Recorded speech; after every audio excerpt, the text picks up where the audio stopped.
بسم الله الرحمن الرحيم.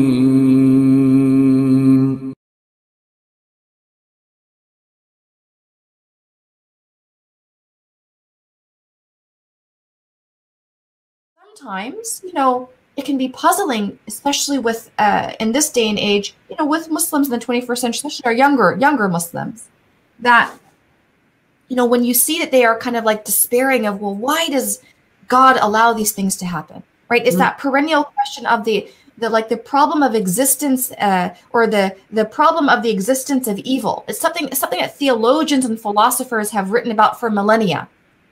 And it's a question that to this day people ask, and it impacts their iman, to where people will actually lose their faith over this, because they look around at a world that is cruel, where violence is happening, war and famine and brutality, right? They might look at their own personal experience and say, why does God not intervene directly in the affairs of the human being?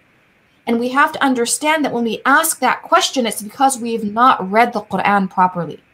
Because when you read the Quran properly, we see right now that Allah Ta'ala never promised us that we would enjoy paradise in this world, right? There are some people, maybe a small percentage of humanity, for whom Allah Ta'ala has written that they will have some ease and luxury in this world, but otherwise, from Al-Baqarah, if you look at chapter 2, verses 155 through 157, you will see that Allah Ta'ala has told us what is the nature of this world, what we're going to experience. And as the Quran tells us right here, right? الَّذِي خَلَقَ الْمَوْتَ وَالْحَيَاةَ لِيَبْلُوَكُمْ أَيُّكُمْ أَحْسَنُ عَمَلًا وَهُوَ الْعَزِيزُ الْغَفُورُ.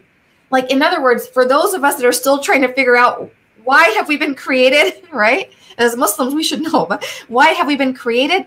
Allah Ta'ala is telling us that He created death and life, right? It is He who created death and life to test us as to which of you is best indeed. And He is the exalted in might, the forgiving. Like, this is the grand purpose of all of it.